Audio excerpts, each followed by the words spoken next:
It is very easy to be forgotten or overshadowed if you're a queen in the second half of the 16th century. We all know about Elizabeth I of England, Mary Queen of Scots, or even Catherine de Medici, but I would argue that Catherine still take a step back, and that's why I wrote this book, Blood, Fire and Gold.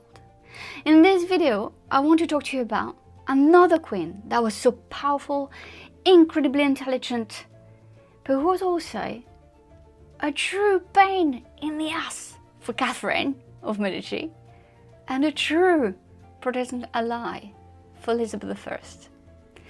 This is the other Protestant queen. What's even more interesting for me is that Jeanne dAlbret, Queen of Navarre, was the daughter of Marguerite of Angoulême, Queen of Navarre, who was the mentor of Anne Boleyn, the mother of Elizabeth I. So you can imagine that the two women, Elizabeth I and Jeanne dAlbret, Queen of Navarre, would become friends. In this video, I want obviously to give you an overview of who was Jeanne dAlbret, but I also want to get into the archives and the manuscripts and look at the letters she wrote to Elizabeth in the midst of the religious civil war. And then I want to discuss with you the rivalry between Jeanne dAlbret and Catherine of Medici and how it ended. Jeanne dAlbret was born on the 16th November 1528, and she was known as Jeanne III, Queen of Navarre, in her own right, the daughter of the King of Navarre and of Margaret of Angoulême. She's the niece of Francis I, and she's the cousin of Henry II of France. In 1541, she married William, Duke of Jülich-Klevsburg. The marriage was soon annulled in 1545, and she married a second time in 1548 to Antoine de Bourbon, Duke of Vendôme. And Antoine de Bourbon was a fascinating figure because of his own lineage. The Vendôme dynasty, as we can call it, was very close to the French line, to the royal French line. It means that they were prince of blood, which meant that they had a right to the French throne. So having Antoine de Bourbon and married to Francis I niece and Henry II's cousin meant that there was a strong link now between France and Navarre. Navarre is this small territory between Spain and France that caused so many problems in the 14th, 15th century. And in the 16th century, there's a real effort to try to get Navarre closer and closer to France. When her father died, Antoine de Bourbon died in 1555, Jeanne and Antoine ascended the Navarrese throne. They reigned as joint rulers until Antoine died in 1562, and then Jeanne was ruling on her own, like Elizabeth I. She chose to never marry again and was queen regnant in her own right, exactly like Elizabeth I. She converted to Calvinism in 1560, and she joined the Huguenot side and decided to help the French Protestants in France. So I think here, when France was trying to get Navarre closer to France, they were not really trying to get Protestantism in France. And it kind of really backfired, because when you play with people as political pawns, you never truly know what they're gonna do. You can't fully, always, control them. Jeanne dAlbret becomes a very strong figure of the French Protestant resistance. And obviously, it's going to please the other Protestant queen of the 16th century, Elizabeth I. While she remained cautious during the First and Second Religious Civil War, she became much more involved in the third one, and she fled to La Rochelle, which was a stronghold of the Huguenots in France at the time. She became the de facto leader of the Huguenot-controlled city. What is so very interesting is that during that time, in 1569, 1571, Elizabeth and Jeanne dAlbret are going to exchange letters, and they are going to become very close to one another.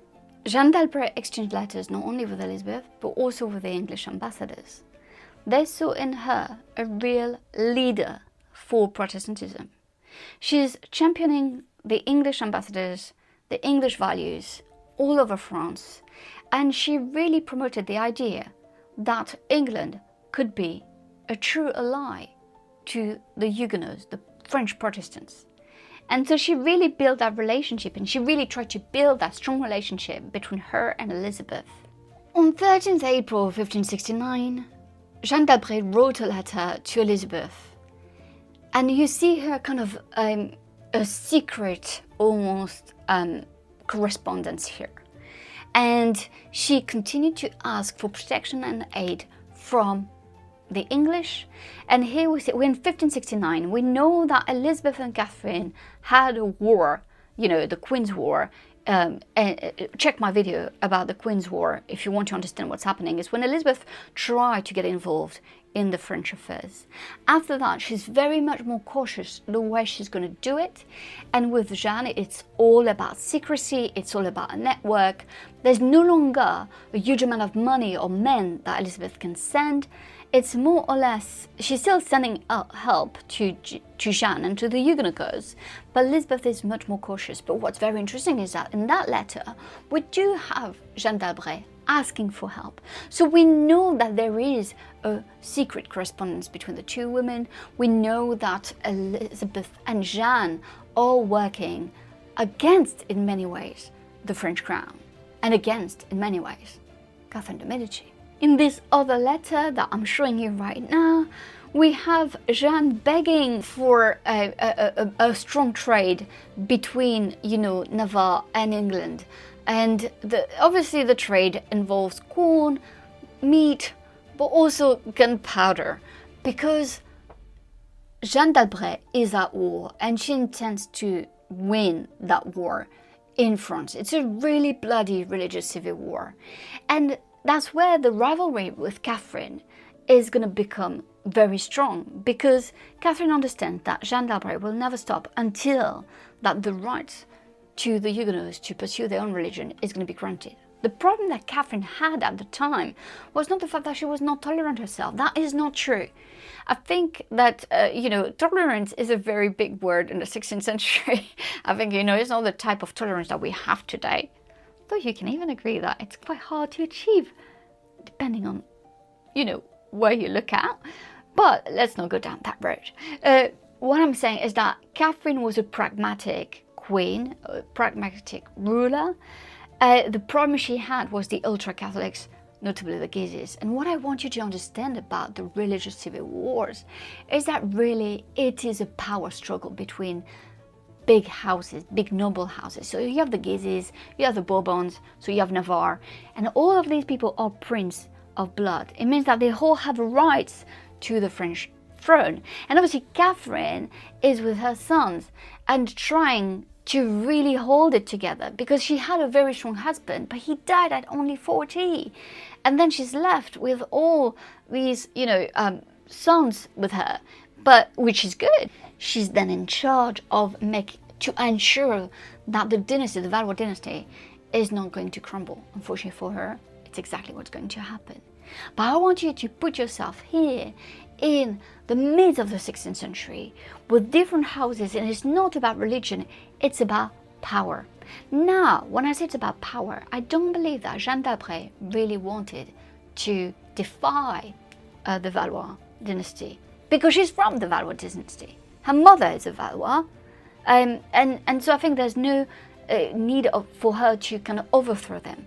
However, what she really wanted was the pursuit and the possibility for the Protestants to, you know, to follow Protestantism the way they wanted, and to have this freedom. She wanted religious freedom, and religious freedom for her was so important that she would go to war for it. There are two very interesting letters sent in 1571. They're both basically discussing the same thing. In 1571, Elizabeth is going to make a big decision regarding the waters of her realm, so like mostly on the Thames. She's going to arrest all ships, so any nationalities, it didn't matter. And it was more kind of a strength and a show off against the French to show that she was actually strong, but also the Spanish. But it meant that she had to arrest Dutch Navarrese or anything. And Jeanne dAlbret was working with the Prince of Orange, the Dutch, in Flanders, because obviously they were allies. They were Protestants fighting against the big Catholic powers. Not also forget that the French religious civil wars, you know, when you look at the Catholic side, I said I only talk about the Guises, but the Guises were supported by Spain, Philip II. So Philip II was really the one trying to oppress the Protestants all over Europe, in France and Flanders. So Navarre and Flanders made an alliance. When Elizabeth, because for political reasons she'd rather take all the ships in on the Thames, Jeanne dAlbret wrote directly to her, asking for her to release the ships that have been arrested in her realm. In a second letter that she sent on the 15th July 1571, it is a very, very interesting letter. Because this time we see that Elizabeth has probably complied to Jeanne's request. And she did it in secrecy. So she had released the Dutch and Navarrese ships, or the Huguenot-French ships. But what's very interesting is that in 15 July, as I said, Jeanne dAlbret said that she has taken a quantity of papers and letters on a courier of the King of Spain, on his return from Flanders by sea. And some were written in English, some were ciphered, so it meant they were coded and they could not really get what they were saying. But on the ones that were English, it touched Elizabeth's estate. And because it's so important, the nature of what Spain intended to do at the time of 1571 to England, she didn't send it by ordinary post and instead gave it to someone she really trusted, a special courier, to go to Elizabeth. So again, here we have the two Protestant queens, you know, sharing secrecy, sharing intelligence together, really helping one another. And that is why I really believe that Jeanne dAlbret was the true Protestant ally of Elizabeth I. And sometimes she's completely overlooked, so I'm going to put down below very good books about her, because I want you to learn more about her, to understand the politics of the second half of the 16th century. Now, by being Elizabeth's true Protestant ally, Jeanne dAlbret was also a true rival to Catherine de' Medici. And Catherine spent years and years trying to find a compromise that she couldn't, until she offered her daughter, Marguerite of Valois, that we're going to discuss soon, so please stay with me, to Jeanne dAlbret's son, the future King of Navarre, Henry. Is going to become also Henry IV of France. And that was going to be the marriage of the century, but we also know that it's going to lead to the massacre of Paris, the Saint Bartholomew's Day massacre. Jeanne dAlbret is going to agree, and I actually wrote that in my book, so Blood, Fire and Gold, the scene where they're going to agree. So Catherine is receiving Jeanne in Chenonceau, my favorite castle ever, and the two women are going to discuss all the negotiations about the marriage. It's a very big deal for Jeanne dAlbret to agree to marry her only son and heir to a French princess, Catherine's daughter as well. There is this myth now, and I'm gonna go to it. So everything was agreed, and the marriage was for August 1572, as we know. And Jeanne dAlbret is gonna die on the 9th June 1572, so she's never gonna attend the wedding. It is believed, people, the detractors of Catherine de' Medici said that she poisoned Jeanne dAlbret, that she sent her gloves and that the gloves were poisoned. There is no true evidence. That is just lies. It's about the dark legend of Catherine de' Medici. And I'm going to tell you why. It makes no sense for Catherine to remove Jeanne when Jeanne has already agreed on everything that Catherine wanted. She'd agreed on the wedding, she agreed on the terms of a peace treaty. There was no point for Catherine to remove Jeanne dAlbret. Actually, it made things even more difficult, because before she was marrying, her daughter was a princess to a prince, the Prince of Navarre.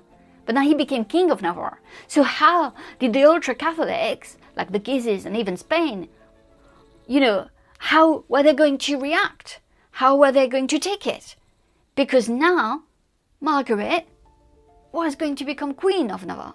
And it's something like a French princess, a Valois, princess becoming Queen of Navarre at a time where there's a lot of religious turmoil. So do you see here where it doesn't make sense for Catherine, who's so pragmatic and intelligent, to murder Jeanne dAlbret? I really hope that you enjoyed that video about politics, about queens, and that you'll follow me for my next video with John Marshall, History Roadshow, when we discuss how Elizabeth defied the patriarchy. Thank you so much for watching. Bye!